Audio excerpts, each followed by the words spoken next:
that as well. So I am Dr. Melissa Ostrander, my husband, Dr. Chris Ostrander.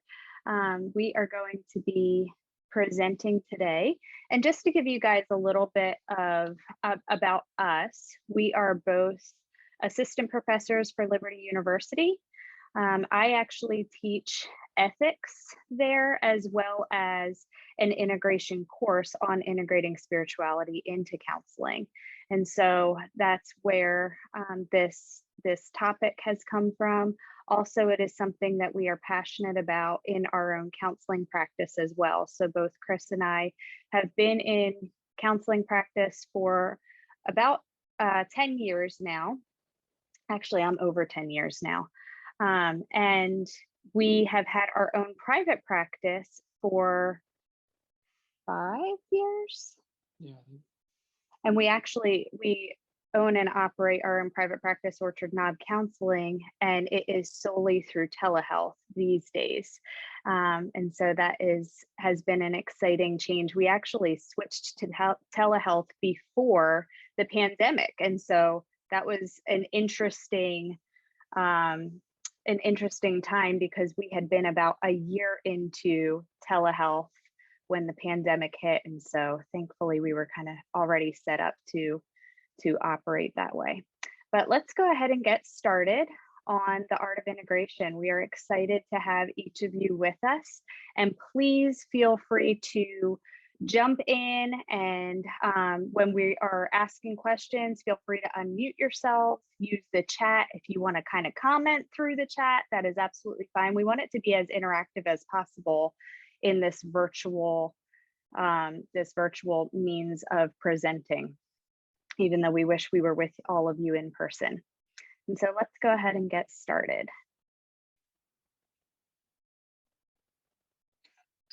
So learning objectives, let's go over those real quick. First and foremost, we're going to gain an understanding of the importance of integration. Many people don't think of integration as important. That's part of the reason we wanted to present and discuss that. Next, we're going to broaden. Excuse me, Doc. I hate to interrupt. Can you get near the mic, because you're not coming in audio? Oh, okay. You're coming in faint. Your wife is coming in very fine. So wherever she's positioned, her audio is more clear than you. What about now? How about now? Say again. Is it any better now? For some reason, she must be sitting in front of the mic. I'm not sure what's going on, but let's take them out and let's use the computer and see how that goes.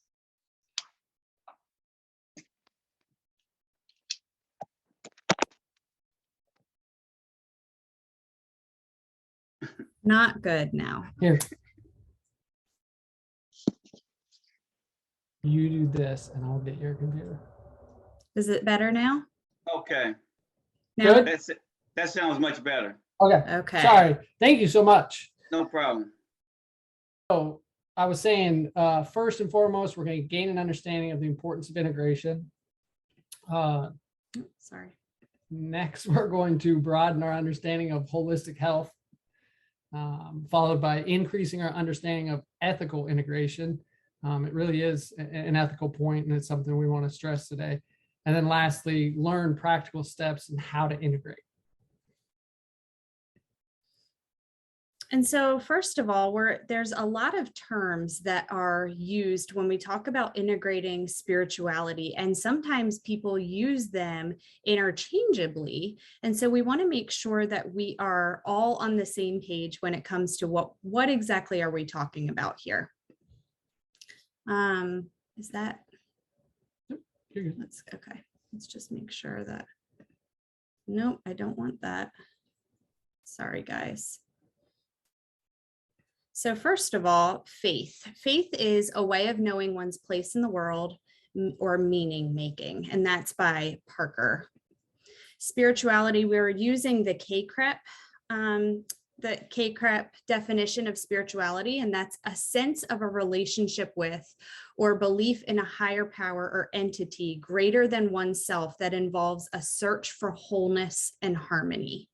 This is a great definition. That's why I wanted to use the KCREP definition, because I think that this is what we're talking about when we are discussing integrating spirituality. But oftentimes what people think about is they think about religion when we're talking about integrating spirituality. And that is the cultural expression of faith and spirituality. And so what we don't want you to walk away with is thinking that we're talking about how to incorporate religion into counseling, although that is relevant at times, especially when that's what your client wants to do. But when we're talking about spirituality, we're not talking about that cultural expression necessarily. It can be much broader than that.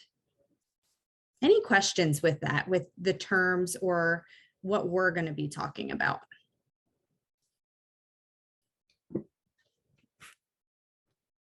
I think it would be good for you to pull up the chat in this computer. That way we're not pulling up the chat on our screen for everybody to see. Okay. So first we want to go through, a lot of people are like, okay, what's the big deal here? Especially in our field, I hear a lot of counselors talking about spirituality and they're saying, do we really have to incorporate spirituality? Is that even a thing? Are there really that many spiritual people or even religious people in our world today, especially in how progressive of a society we are, right? And so I wanted to share some of this poll from Gallup. And they found that 3/4 of Americans identify with a Christian faith. And Christian would be considered this Protestant or other Christian, and then Catholics would be considered Christian as well. 3/4 of Americans. That's a lot of people, identify with a Christian faith. 37% are highly religious, and 33% consider themselves not religious at all. Now, remember, religion does not mean spiritual. So just because they're saying they're not religious does not mean that they don't consider themselves spiritual. And then Pew Research found that over half of Americans utilize religious and spiritual practices such as prayer on a daily basis. That was a huge number to me. I don't know how that is coming across to you, but I was kind of blown away, honestly, by these stats. So those of you who are like, nah, I don't think that spirituality and religion is actually crossing through my door and coming into my sessions, you're completely wrong. You are sitting across from people who consider themselves highly religious, and people who definitely are spiritual as well. And so why incorporate spirituality? I would like to open that up to you all. Why do you think we need to incorporate spirituality or integrate spirituality into counseling? Hi, my name is Keith. I would say, first of all, in my session, the client brought it up. And Absolutely. so that would be one reason why I think it would be a good reason to integrate, because, you know, we meet the client where they are. Absolutely. Thanks, Keith.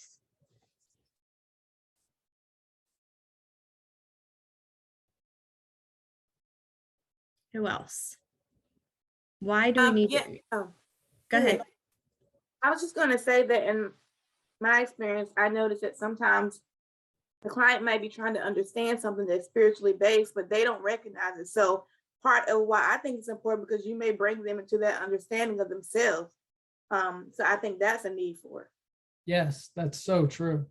Many times when you're working with clients, some of their beliefs or morals are rooted in their spirituality or their religion, and uncovering that sometimes is formidable for them, that big aha moment. You realize, oh, this is why I'm having that incongruence, or this is why I'm experiencing some level of guilt or shame. It's really rooted in my faith. And so it's almost like this assurance when we bump up into that. What else? as counselors, we need to work with the whole person, is what Randy said. Absolutely. Thank you for sharing that, Randy. Yes, the whole person. Yeah. Anything else before we kind of go on?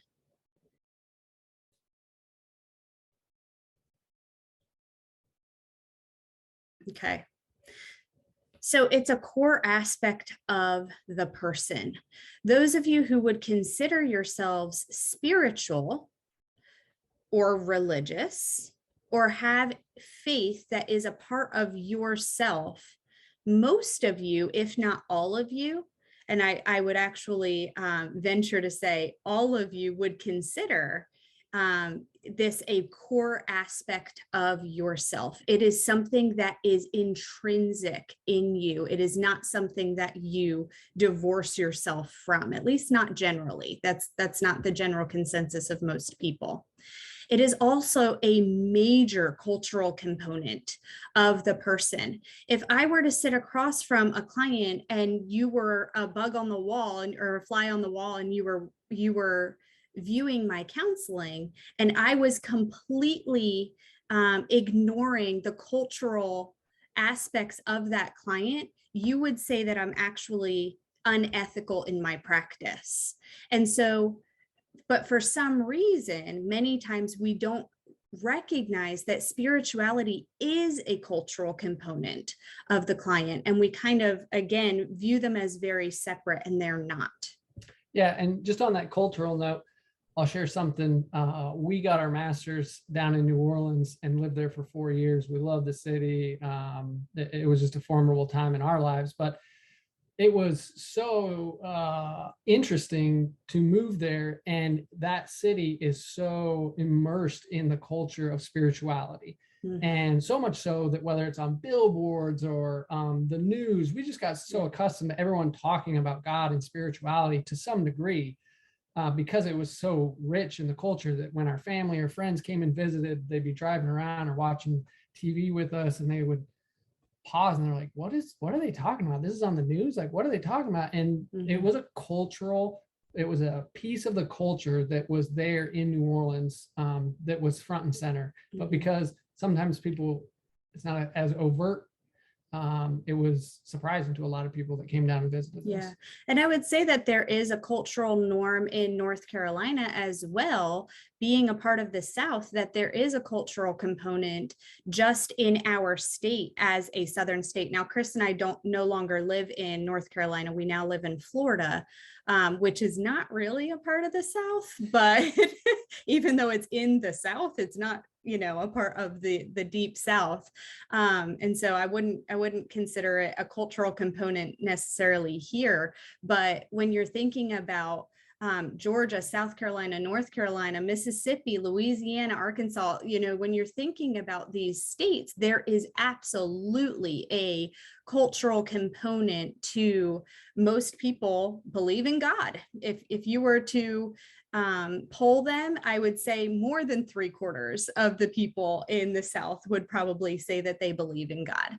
Yeah, it was interesting. We both went to school in the South, but neither of us were from the South. I grew up in the Rocky Mountain region out in Wyoming. She grew up near Philadelphia. And it was so interesting when we moved to the South, just there was that similar to New Orleans, but a little bit lighter. Just everybody had a faith of some sort. Whereas where we grew up, right, it was if you had a faith, it was something that was really, really important to you, or there was nothing. So yeah.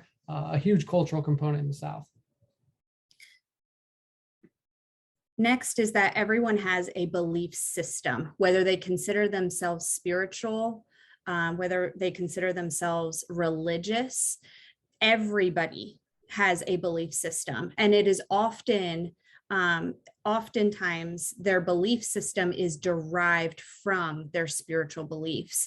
And so that is another reason why it's important to integrate spirituality with our clients.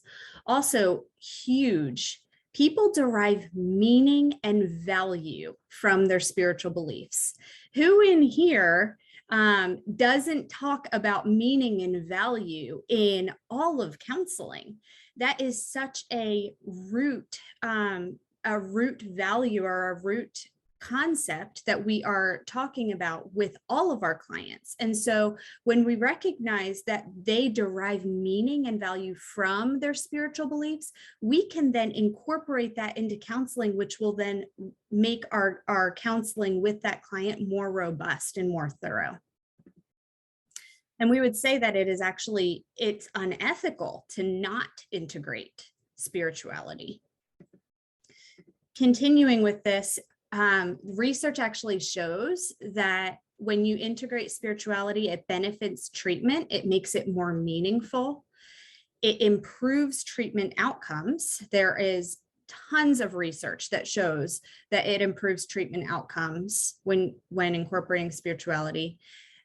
Kind of like Keith shared, many clients prefer integration. They're asking for integration to be, or for their spiritual beliefs to be incorporated in counseling. And then mental issues occur when there's an incongruence between your spiritual beliefs and your functional beliefs.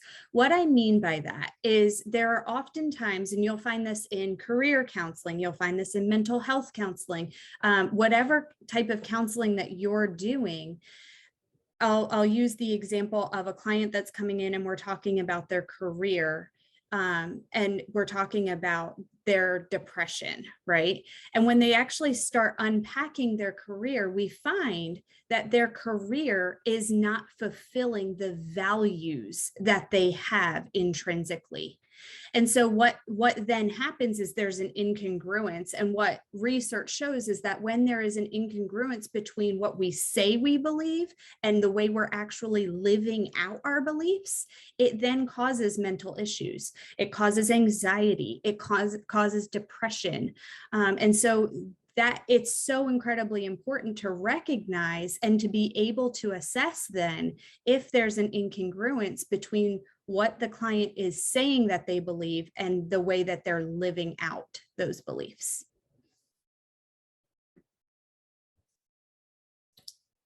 The ACA Code of Ethics, of course, talks about personal values. And I believe that this is one of the reasons why so many counselors, especially young counselors, are scared to integrate spirituality. And so I wanted to highlight this because it is what we as counselor educators, we are always trying to make sure that our students are following the code of ethics. We are nailing it into their brains. This is the foundation on which we stand on as counselors.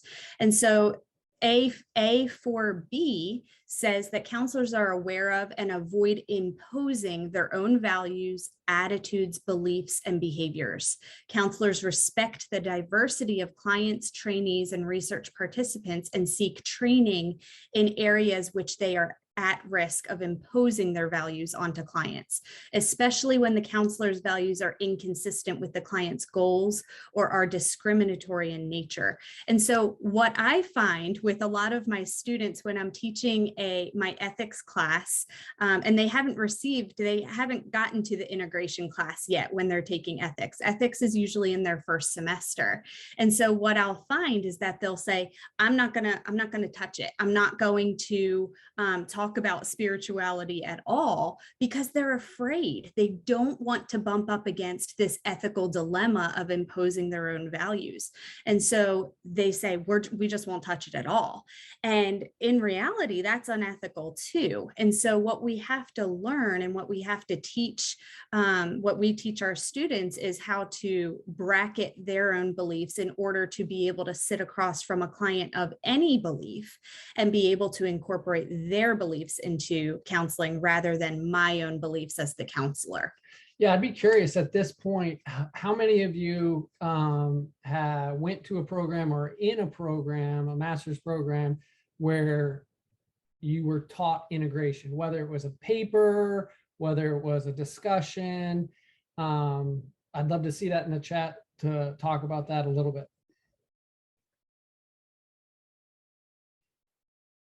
Heather's raising her hand. Heather, is that because you would like to speak?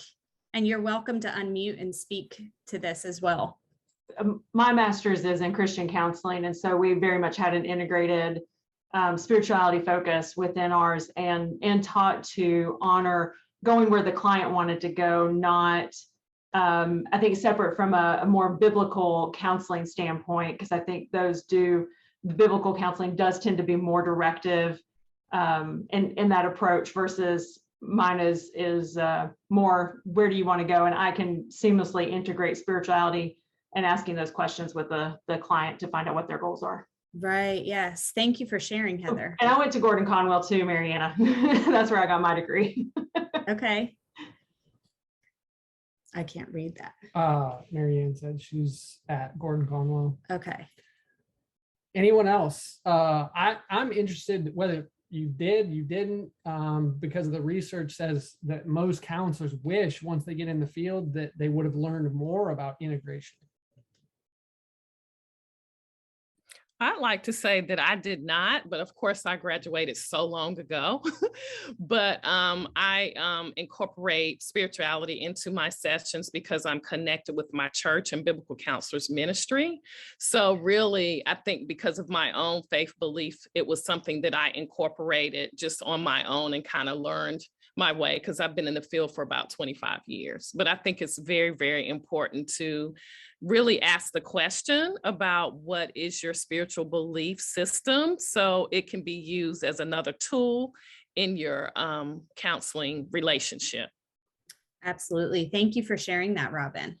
So you kind of taught yourself rather than was formally trained. Yes. Mm-hmm.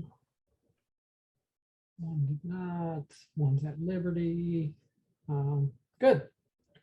We're gonna follow up with that here in a little bit, but keep moving forward. So the ACA does talk about this topic as well. There is actually an entire division of the ACA that is geared towards spiritual, ethical, and religious values. It's called ACERVIC if you're not familiar. And what they say is that they are an organization of counselors and human development professionals who believe spiritual, ethical, and religious values are essential to the overall development of the person and are committed to integrating these values into the counseling process. And so if you guys are not already members of ACERVIC, I would highly recommend joining that division, because it is a phenomenal division. And they also say that they appreciate diversity and respect the uniqueness of each person's journey of growth, development, and transcendence. This is huge. Appreciate diversity and respect the uniqueness. Again, we teach our students, and all of you have been taught from a multicultural standpoint. You've all been taught multicultural issues in counseling. Appreciating diversity and respecting the client and their cultural background is already taught to all of us. And yet for some reason, we again kind of separate spirituality and religious values often, and don't respect and appreciate the diversity that is coming in the room from a religious or spiritual standpoint.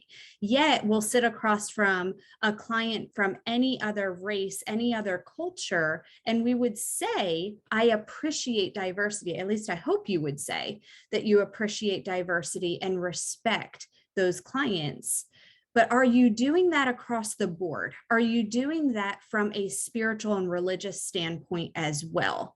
And so I kind of challenge you guys, if the answer is not so much, and I probably have room for growth there, view it as a multicultural aspect of the client.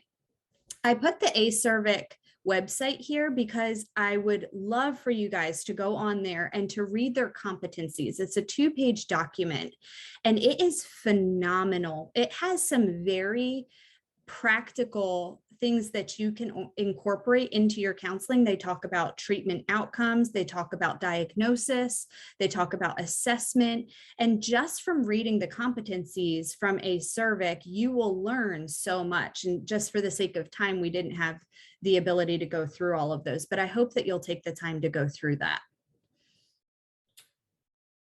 and one at Pentecostal Theological Seminary, Okay. doing integration as well. Go ahead. Good.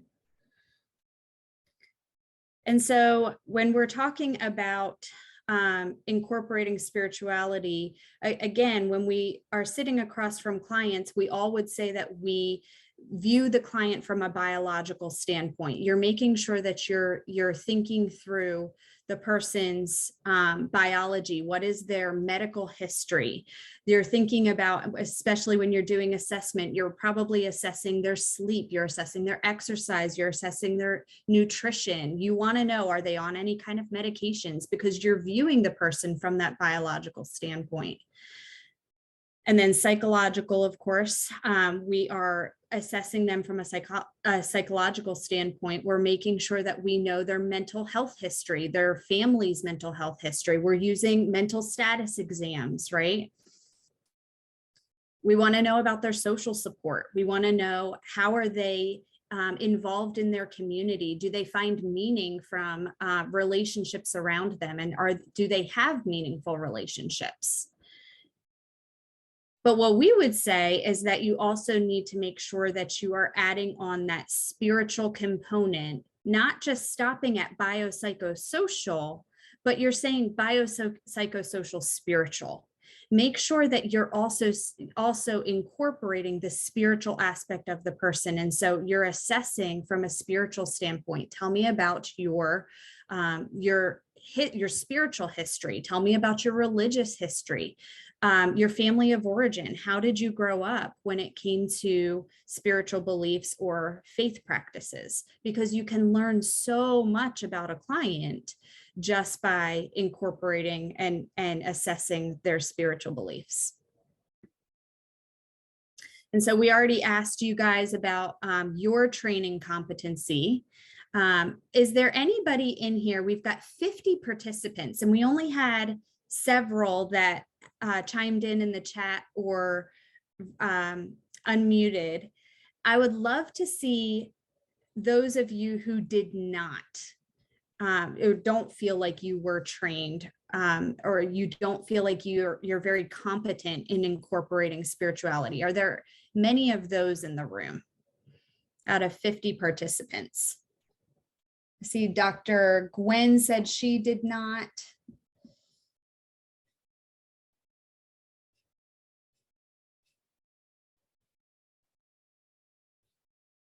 Taking a risk. It's after lunch.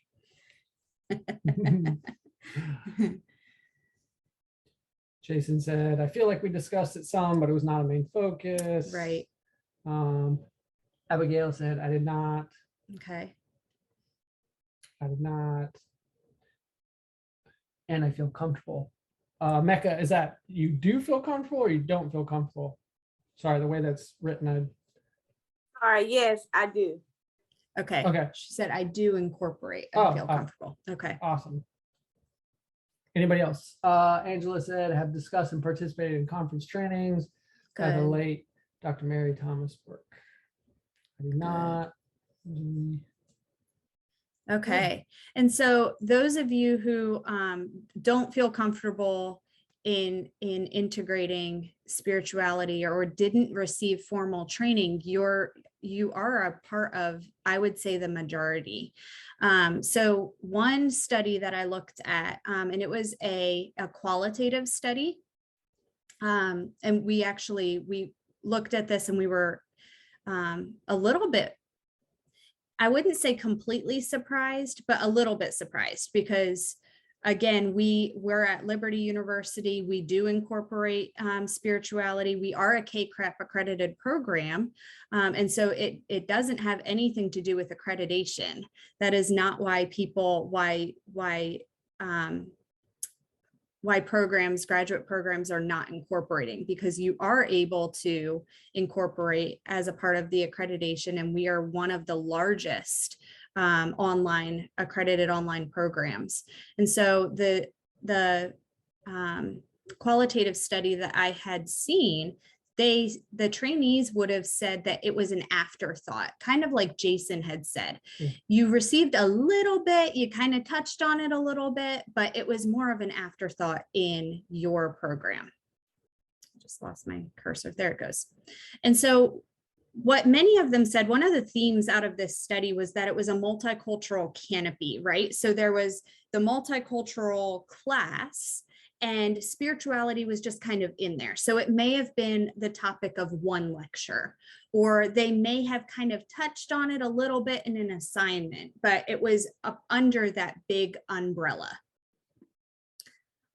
Many of the trainees reported lacking practical training. And so they knew theoretically what they needed to do, but when it came to actually sitting across from the client, they lacked the practicalness. And so one of them in the interview actually stated, they said, as soon as my client started talking about God, my inward thoughts were, why are they talking about this? What does this have to do with anything? But it was relevant to the client, but they felt like they lacked that practical training, that as soon as the name of God came into the session, the counselor was like, oh, I don't know what to do. I have no idea what I'm doing. And then many of them said that there was a lack of an opportunity to examine their own spiritual, religious and non-religious self-awareness. And again, that goes back to that A4B code in the Code of Ethics, where we're not supposed to push our own beliefs onto our clients. And so many are afraid of doing that. And they know that when their client is talking to them about God or about their faith or about their spiritual beliefs, that it's bringing something up inside of them, maybe from disagreeing, but they didn't have the opportunity to really dive into their own self-awareness. So that way they didn't bring that into the counseling room, which is a really important component. And then what they found is that the more religion and spirituality was intertwined with other aspects of the client's life, like race, culture, sexual orientation, or gender, the less confident they felt in integrating. That if they brought in just spirituality, they felt okay about that. But when they brought in other aspects of the client's life, it then became way too messy and they didn't know what to do at that point. And so kind of going into what we would say that integration is an art. One of the examples I wanted to give you guys when it comes to this art of integration is when we're assessing, we want to make sure that we're giving the client in that first session or two that opportunity to tell us about their spirituality.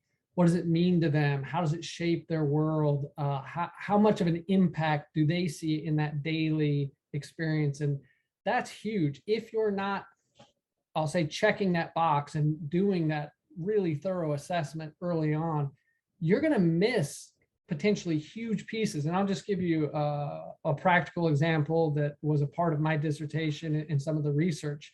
I looked at individuals that were had religious backgrounds, so religiosity in the research, and specifically pornography use. And one of the things that was really important to us that we saw highlighting was, hey, per the research, there's a lot of different research when it comes to pornography because it's rooted in what people believe. And so when you look at the research on pornography, there's some research that says, hey, pornography is okay, and it actually is very, very helpful. But then when you look at other research in the group of religiosity, it causes this shame, it causes this sense of anxiety, and so on and so forth. And so there's a lot of distress, but it's rooted in the faith. And so one of the things that a couple of the qualitative studies were highlighting was if the counselor is not assessing and they're just going by evidence-based practices and looking at some of the research based on their own worldview and not integrating their client's worldview, they may be missing key attributes or aspects that is actually causing some of that shame.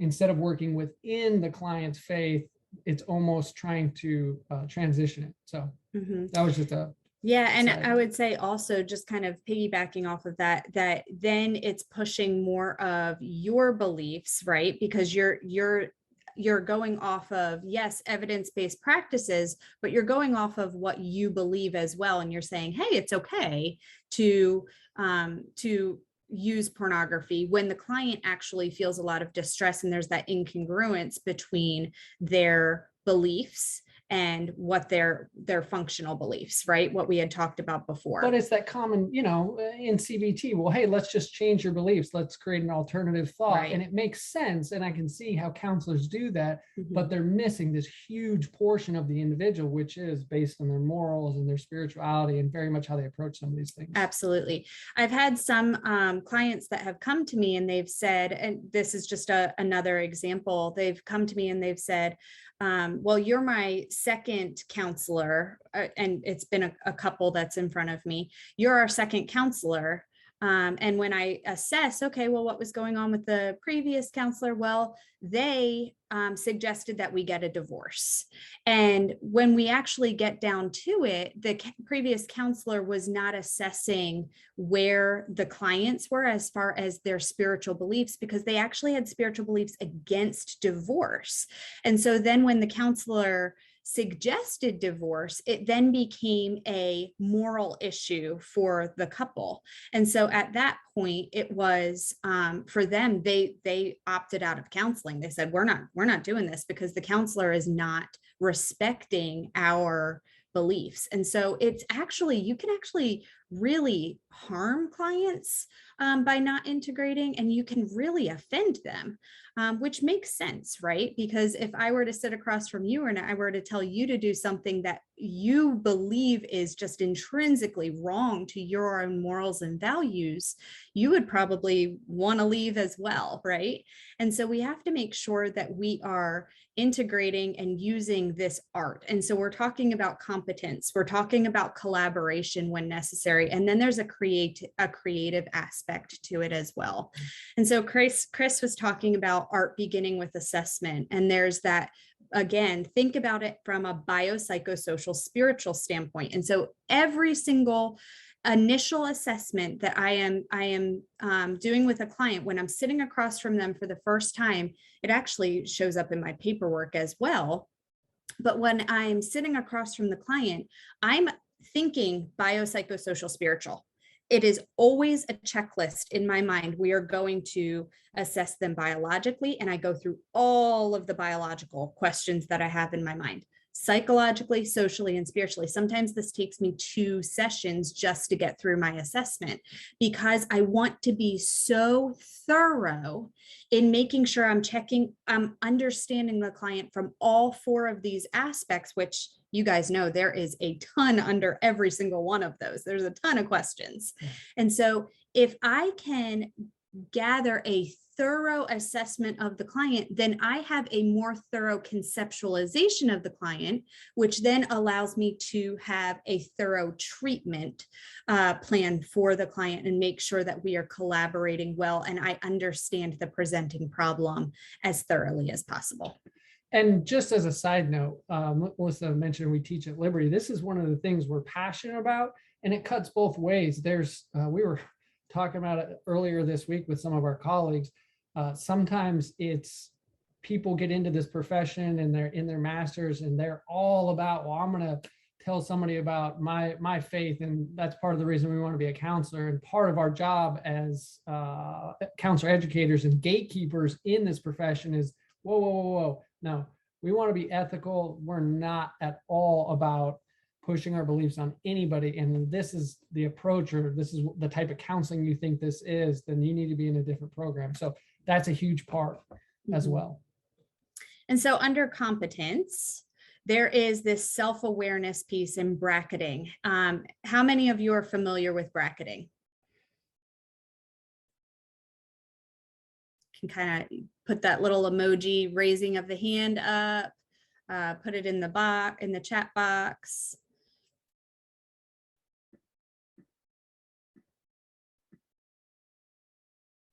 Not familiar with bracketing. Okay, so I will share a little bit about bracketing. So bracketing, we actually talk about this in my ethics course, but also in my integration course as well. Bracketing, I want you to look at your computer, if you're on your computer, And you see the brackets, the little brackets up there, right?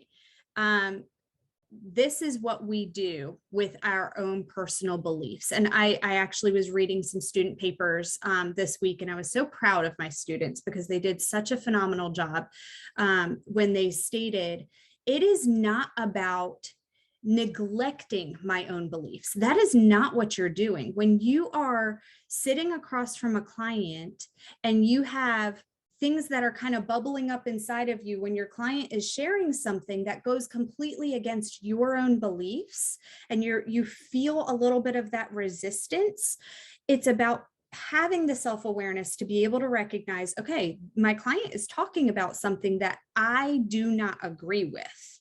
However, what I can do is I can take my beliefs, I put them in brackets, and I set them up here, so that I can now sit and be present with my client, and I can use empathy and I can use connective tools to make sure that I am being as present with my client as possible. And I don't have to worry about my beliefs. This is not about me. This is about sitting and being person-centered, being client-centered, allowing the client to lead this session, and I can come back to my beliefs later. And I'll say this from a practical standpoint, maybe some of you are sitting there and go, wow, like that seems like a stretch. One of the things that I think this all ties in back together to that idea of the assessment, if I'm assessing well, and I understand somebody has a different faith than I am, and we really assess how it impacts them and how they came to that understanding and what led them to that particular faith. I was working with somebody who self-identified as a Mormon, and we were discussing how that came about. And they had this almost miraculous story where they were going to leave the Church of Mormon, and they prayed, God, if this is the church I'm supposed to be in, like, show me. And that day, they were raised in the Mormon faith, but they were wanting to leave. 2 Mormons showed up on her doorstep, and she felt that was a huge confirmation. That was huge for me to understand, because this was a very significant moment in her life. If I do good assessment and I understand how she logically came to this understanding in this belief system, then in that moment, it's really easy for me to then take my own faith of whatever that is and set it over here, because I've heard the backstory, I've heard the rationale, I've heard the journey, and it's almost like I've been along with her. And it's easier to, I'll say, detach or bracket myself from something that may not be congruent within myself. Right. Absolutely. You do not have to agree with your client's beliefs. You don't have to agree with them, but you do have to respect them. There's a difference. There is an absolute difference. We're a little bit running out of time. So also with competence is read. Books are not my favorite thing. Of course, as a counselor educator, you can understand books are not my favorite thing. Journal articles is where it's at. I'm all about the evidence-based research. But there are tons of books out there, and I have my students read books. There are really good books on this topic. And so make sure that you're reading. I know there are tons and tons of books specifically about integrating the Christian faith. I have not specifically read a whole lot on other faith practices, but I'm sure that they're out there. And so because it's real easy to find them on the Christian faith, I'm sure that they're out there as well for other faiths. And so when your client comes in and says, I'm Mormon, or your client comes in and says, I adhere to the Buddhist beliefs, then do a little bit of education for yourself. Make sure you're reading. Listen to podcasts. I know that's like the new way of taking in information now. And so listen to podcasts and then attend trainings. Last but not least, take an integration class, and you can see these kind of build on one another. Taking an integration class would be kind of a little bit more, you're really serious about this. But it would be a phenomenal thing. If you don't feel competent, take an integration class. Collaboration looks like collaborating with your client, kind of like Chris was just sharing. He said that he did really thorough assessment, but then also is journeying with the client and asking the client about their faith. it is completely ethical for you to ask your client and say, hey, I don't know much about your specific religion. And so please share with me more about what you believe. I would like to become a learner. And then you can use other counselors as well. I'm sure that in the network of counselors there, how many are attending this conference? A lot. I'm sure that there are other counselors that believe similarly to your client. And so use them as a tool. And then clergy, they are more than happy to sit across from you and to share what they believe. You can also even ask your client if it is so important to them to have their spiritual beliefs incorporated in counseling, they may sign off for you to actually speak with their pastor or their priest or whoever's their clergy member. They may be willing for you to go and sit and learn more about their beliefs. And so make sure that you are using those tools that are available to you by collaborating. Also, kind of go through these a little quickly, but Dr. Shaler, who is a colleague of ours at Liberty, she had written an article for Counseling Today. And in her article, she talked about listen, think, and ask. And I found it to be just so important. She talked about when you're listening to your client, you're not sitting there again, you're trying to bracket those beliefs, those personal beliefs that you have, and you're trying to listen in order to learn rather than to respond. So instead of thinking, oh my word, I completely disagree with what this client is saying, this client is nuts. I have a student right now who divulged, he said, I have no idea what I'm going to do when I'm sitting across from a Christian client because I'm not a Christian. And he said, I actually think they're a little nuts, which is funny because he's attending Liberty University, which is, but we have a very large program. And so not all of our students are Christians. We have students from all different faith backgrounds. And so he said, I don't know what I'm going to do because I'm not a Christian. And so I actually pointed him to this article and I said, listen in order to learn, not to respond. And so when all of that inner dialogue is going on in your mind, set it aside and learn about your client. You would do that about any other aspect of their life, but because it is something that is bumping up against your beliefs, that's why it's hard. Skill to bracket. It's a skill to set it aside in order to learn and in order to be present. Think in order to use empathy. And so again, when you're sitting there, think about how can I show my client that I respect them and I respect their beliefs, and use empathy, because that is one of the best ways to connect with our client is by thinking, how are they feeling in this moment? And how can I make sure that they feel connected with in my response? And then ask, again, become a learner of your client's beliefs. Ask tons and tons of questions. They will be more than happy to share if it's something that they want incorporated into their treatment. And so they will absolutely teach you about what is important to them. So that way you are not missing a core component of them. 2 more minutes. Okay. More questions. Creativity is the last one. And so when it comes to creativity, make sure that you're curious with your clients. And I wanted to share with CBT, I tend to use a lot of CBT with many of my clients. Oftentimes, other counselors will refer to me because I use CBT in a very purist sense of the theory. When I am using, when I'm integrating spirituality into CBT, I will often get to the dysfunctional beliefs of the thought record. And I will ask my client, how does your spiritual beliefs bump up against this dysfunctional belief that you have? How does your spiritual beliefs combat the dysfunctional beliefs that you have right now? And so I'm using that question, that probing question in my theory of practice. And so oftentimes they come up with some of the best things that I could never come up with because it's not my beliefs, right?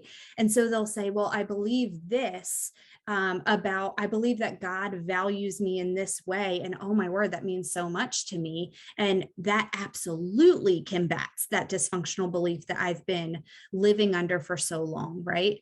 I do the exact same thing when it comes to their core belief. I will oftentimes send them home with homework and I'll say to them, all right, I want you to go home after we have uncovered the core belief of worthless or helpless or unlovable.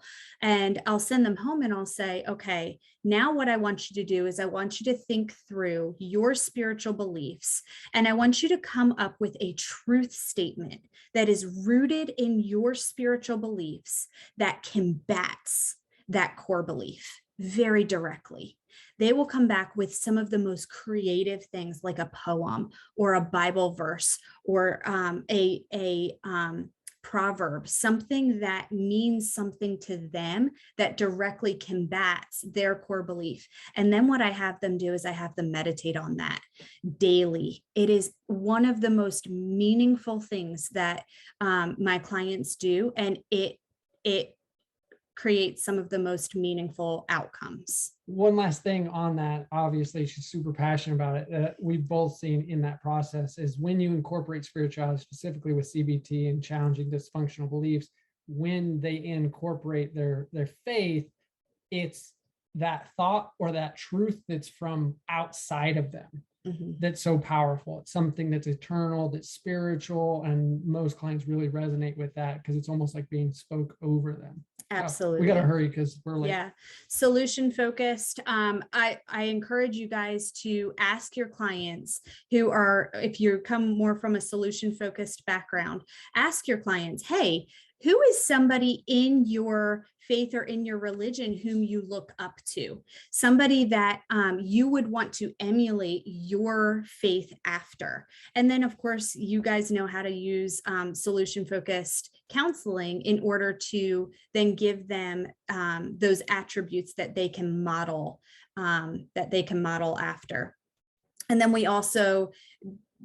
don't neglect couples counseling as well. Oftentimes we see that couples are bumping up against values differences. And so we incorporate there as well. All right. We're going to wrap up. One